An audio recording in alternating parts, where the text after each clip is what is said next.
जय माता दी। कैसे हैं आप सब। मेरे YouTube चैनल पर आप सभी का स्वागत है।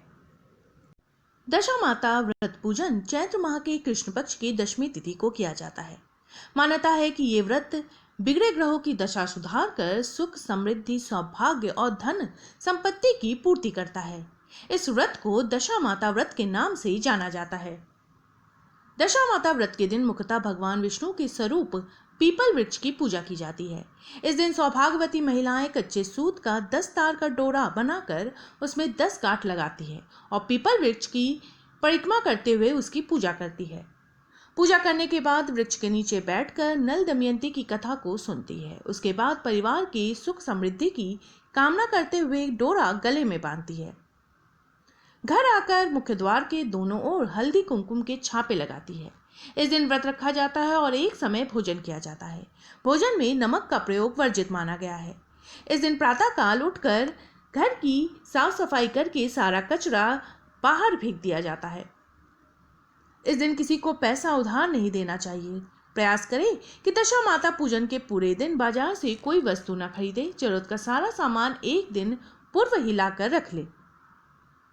साल 2023 में दशा माता व्रत का प्रारंभ होगा 8 मार्च दिन बुधवार को और समाप्ति होगी 17 मार्च दिन शुक्रवार को।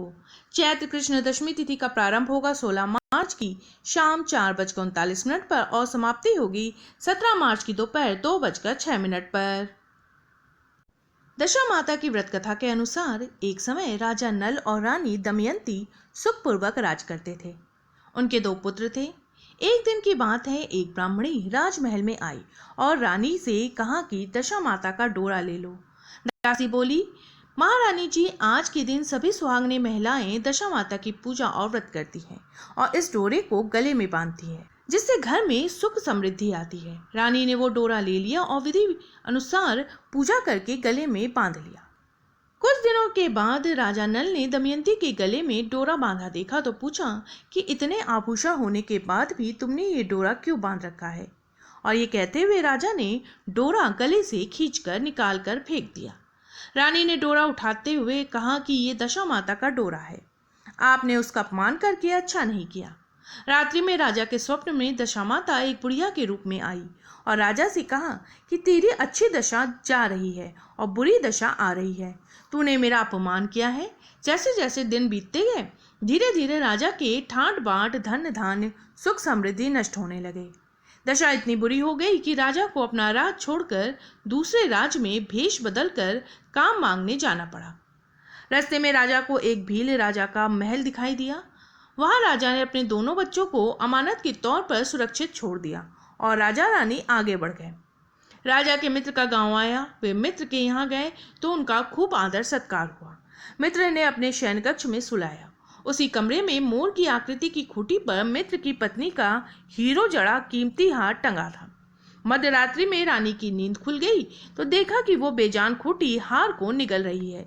ये देखकर रानी ने तुरंत राजा को जगाकर दिखाया और दोनों ने विचार किया कि सुबह मित्र को क्या जवाब देंगे, अतः उसी समय यहाँ से चले जाना चाहिए। राजा रानी रात में भी वहां से चले गए। सुबह मित्र की पत्नी को हार नहीं मिला तो उन्होंने राजा पर चोरी का आरोप लगाया। इस प्रकार राजा नल और रानी दमयंती की जीवन में अनेक कष्ट आते रहे। एक दिन वन से गुजरते समय राजा नल को वहीं स्वप्न वाली बुढ़िया दिखाई दी तो वे उनके चरणों में गिरकर क्षमा मांगने लगे और बोले, माई, मुझसे भूल हुई, क्षमा करो, मैं पत्नी सहित दशा माता का पूजन करूंगा। बुढ़िया ने उसे क्षमा करते हुए दशा माता का पूजन करने की विधि बताई। चैत्र माह के कृष्ण पक्ष की दशमी तिथि आने पर राजा रानी ने अपनी सामर्थ्य अनुसार दशा माता का पूजन किया और दशा माता का डोरा गले में बांधा। इससे उनकी दशा सुधरी और राजा को पुनः अपना राज्य मिल गया।